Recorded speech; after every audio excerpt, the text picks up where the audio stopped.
प्रतीक्षा का अंत हुआ। आजाद हूँ मैं, आजाद हूँ मैं।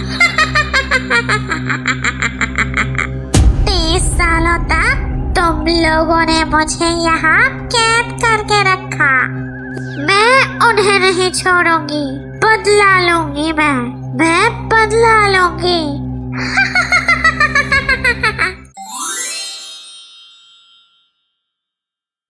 मौसी, बहुत दिन हो गए हैं आपसे कोई कहानी सुने हुए।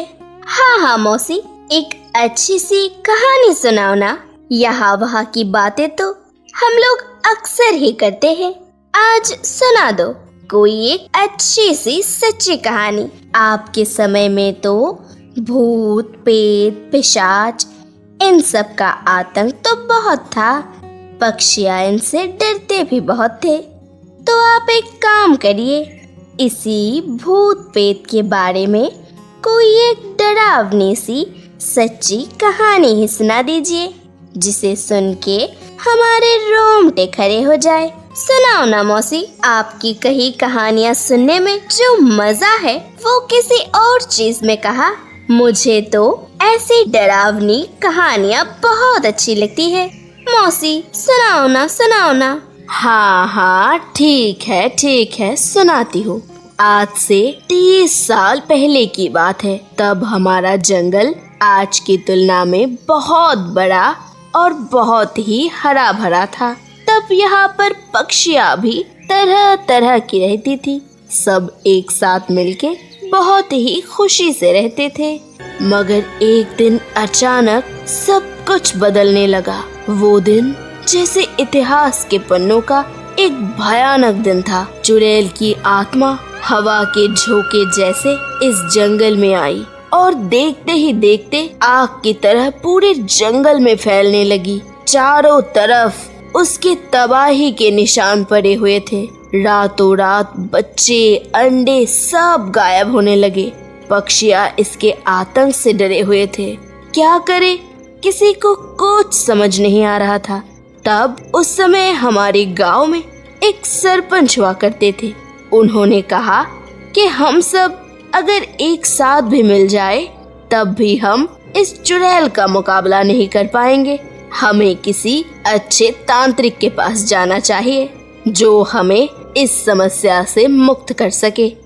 3 दिनों तक लगातार मंत्र तंत्र की प्रक्रिया चलते रहे। तांत्रिक जी ने एक तावीज बनाया और उस तावीज में चुड़ैल की आत्मा को कैद कर लिया और हमसे कहा कि इस तावीज को बीच चौराहे के एक बड़े से पेड़ से बांधो।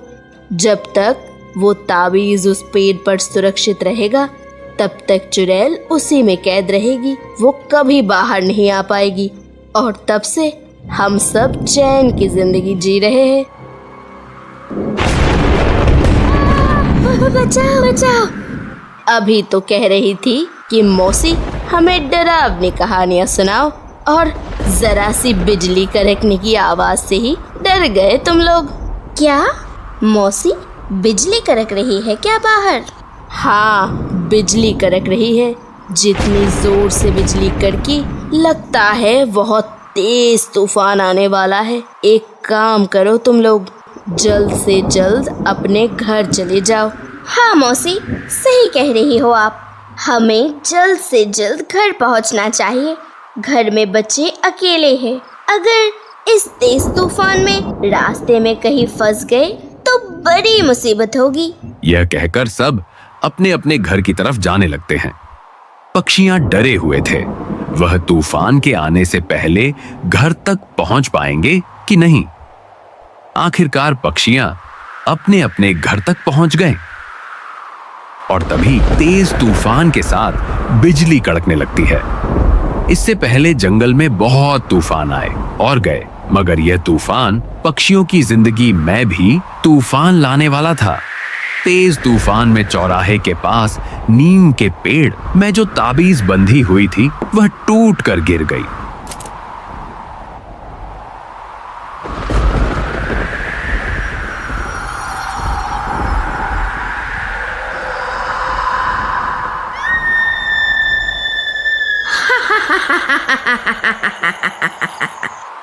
मेरी प्रतीक्षा का अंत हुआ। आजाद हूँ मैं, आजाद हूँ मैं। 30 सालों तक तुम लोगों ने मुझे यहाँ कैद करके रखा।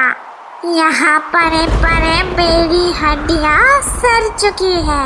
30 सालों से मैं यहाँ भूखी बैठी हुई हूँ। अब और भूख बर्दाश्त नहीं होती। उन पक्षियों की वजह से ही मेरी ये हालत हुई थी। मैं उन्हें नहीं छोड़ूंगी, बदला लूंगी मैं बदला लूंगी। ऐसा कहते ही चुड़ैल वहां से निकालकर सीधे गांव की तरफ चलने लगती है। उसकी लाल लाल आंखें और आंखों में जैसे गुस्से की आग जल रही थी। तेज तूफानों को चीरते हुए चुड़ैल पक्षियों के घर से उनके बच्चे, अंडे समेत पक्षियों को खाने लगती है और पक्षियों के घर, घोंसला सब कुछ तबाह कर देती है। कुछ ही देर में सुबह हो जाती है। तभी तूफान भी थम जाती है। अरे ये क्या हो गया? जल्दी आओ। हाय राम, ये क्या जल्दी बाहर निकलो। कौन कहा है? जल्दी आओ, जल्दी आओ। ये क्या इतने सुबह सुबह बाहर कौन चीख रहा है? जरा देखो तो। नहीं, मेरा अकेले बाहर जाना ठीक नहीं होगा। अगर बाहर कहीं शिकारी पंछी हुए तो क्या करूं? हाँ, मम्मी को पुकारती हूँ। मम्मी उठो। क्या हुआ मेरी बच्ची? मम्मी देखो ना, बाहर कितने शोर शराबे हो रहे हैं। अरे ये क्या हो गया? जल्दी आओ। हाय राम, ये क्या जल्दी बाहर निकलो। कौन कहा है? जल्दी आओ, जल्दी आओ। अरे हाँ, बाहर तो सच में शोर शराबा हो रहा है। अच्छा ठीक है, मैं जाकर देख कर आती हूँ कि क्या हुआ है। तुम घर के अंदर ही रहना, कहीं बाहर मत निकलना। टुनी की तरह ही एक एक करके बनके सभी पक्षियां भी चिखने की आवाज सुनकर बाहर निकल आती है। आखिरकार यह खबर पहुंच जाती है मौसी की कान तक। मौसी, पता है आपको जंगल में रातों रात क्या हुआ है? हमारे घर के सामने जो पक्षी का परिवार रहता था ना, उसका घर समेत वो भी कहीं गायब हो गया है। उसका कोई अता पता नहीं है। उसका तो पूरा घर ही उजड़ गया है। मुझे लगता है कि कल रात जो भयानक तूफान आया था, शायद उसी तूफान में ही ये हादसा हुआ होगा। कल रात जैसा भयानक तूफान मैंने अपनी जिंदगी में कभी नहीं देखा। मगर मुझे ये समझ नहीं आ रहा है कि एक भयानक तूफान में किसी का घर तो उजड़ सकता है, मगर वो लोग गए कहाँ, यही समझ नहीं आ रहा है मुझे। अरे हाँ मौसी, हमने तो ये सोचा ही नहीं, वो लोग गए कहाँ। उनकी बीबी, बच्चे सब रातों रात गायब। कुछ तो बात है। हाँ, शायद ऐसा भी हो सकता है कि तेज तूफान में घर टूट जाने के कारण वो लोग कहीं चले गए हो। नहीं, ऐसा नहीं हो सकता। रातों रात इतने कम समय में वो लोग जाएंगे कहाँ? कुछ तो बात है। तुम लोग चलो मेरे साथ। मगर कहाँ मौसी? तुम लोग चलो मेरे साथ, कोई सवाल नहीं, बस चलो चुपचाप। मौसी सबको अपने साथ लेकर कहीं जाने लगती है। कुछ देर का रास्ता तय करने के बाद वह लोग बीच चौराहे के एक बड़े से पेड़ के पास आकर रुक जाते हैं।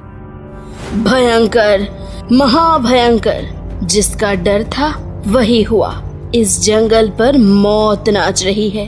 कोई नहीं बचेगा, कोई नहीं बचेगा। ऐसा क्यों कह रही हो मौसी? हुआ क्या है? हाँ मौसी, आप ऐसा क्यों कह रही हो? कोई क्यों नहीं बचेगा?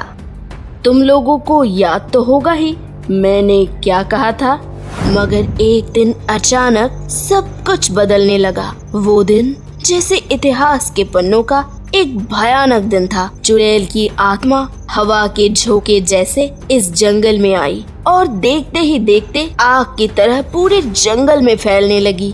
3 दिनों तक लगातार मंत्र तंत्र की प्रक्रिया चलती रही। तांत्रिक जी ने एक तावीज बनाया और उस तावीज में चुड़ैल की आत्मा को कैद कर लिया। तावीज टूट चुका है और चुड़ैल आजाद हो चुकी है। वो 30 सालों तक कैद में रही है। इसका बदला वो हमसे जरूर लेगी। अब क्या होगा मौसी? उसने तो अपना तांडव शुरू भी कर दिया है। हाँ मौसी, इसका कोई तो उपाय होगा, वरना वो तो इस जंगल को एक पल में ही शमशान बना देगी।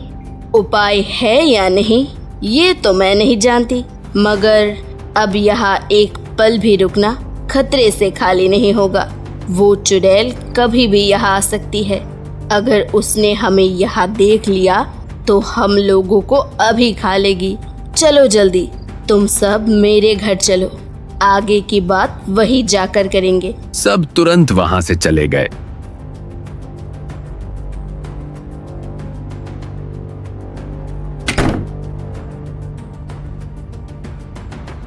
मौसी, कुछ तो बताइए, क्या सोच रही है आप? आखिर इससे बचने के लिए हम करे तो करे क्या? मौसी, क्या किसी भी तरह से उसे रोका नहीं जा सकता है? मौसी, ऐसे में हम अपने बच्चों को लेकर कहाँ भटकेंगे? हम जहाँ जाएंगे वो वही आ जाएगी। मौसी, क्यों ना ऐसा किया जाए कि जिस तांत्रिक ने उस चुड़ैल को 30 सालों तक एक तावीज के अंदर बंद करके रखा, हम सब उसी तांत्रिक के पास जाकर उन्हें सारी बात बताएंगे। जिससे तुम लोग ये काम करवाने की सोच रहे हो वही नहीं है। आज से 30 साल पहले तांत्रिक ने जब उस चुड़ैल को तावीज में बंद किया था, तभी उनकी उम्र 100 साल थी। तावीज बांधने के 3 साल बाद सुनने में आया था कि तांत्रिक जी गुजर गए। अब कुछ नहीं हो सकता है। मौसी, क्यों ना ऐसा करे कि हम ही तावीज बना के चुड़ैल को यहाँ से भगा दे तो? कैसे? मैं कुछ समझी नहीं। और वैसे भी हम तावीज कैसे बनाएंगे? तो कहना क्या चाहती है, खुलकर बता। हम लोग तावीज बना नहीं सकते, मगर बनाने का दिखावा तो कर सकते हैं ना। चुड़ैल इतने दिनों तक तावीज में बंधी हुई थी, मतलब जाहिर सी बात है कि वो तावीज से डरेगी जरूर। हाँ, वो तो डरेगी ही। हाँ, तो अगर हम तांत्रिक के बनाए हुए तावीज के जैसे दिखने वाले एकदम हूबहू वैसे ही तावीज लाए और चुड़ैल को ये कहे कि ये असली तावीज है, तो वो यहाँ से भाग जाएगी। हाँ, ये भी सही बात है, लेकिन टूनी, तुम तावीज लाओगी कहाँ से? तावीज तावीज तावीज उसका इंतजाम मैं कर दूंगी। तो फिर ठीक है, हम आज शाम को ही जाएंगे चुड़ैल के पास। कुछ ही घंटे बाद शाम हो जाती है। मौसी अपने साथ ताबीज लेकर कबूतर के साथ टुन्नी के घर में पहुंच जाती है। तीनों एक साथ जाती है उसी पेड़ के पास जहां सालों तक चुड़ैल बंधी हुई थी। मौसी, चुड़ैल तो कहीं दिखाई नहीं दे रही है। एक काम करो, आप उसको पुकारो। मौसी चुड़ैल को पुकारती है। तभी अचानक चुड़ैल उनके सामने प्रकट हो जाती है। कौन है? किसने बुलाया मुझे? किसने अपनी मौत को बुलाया है?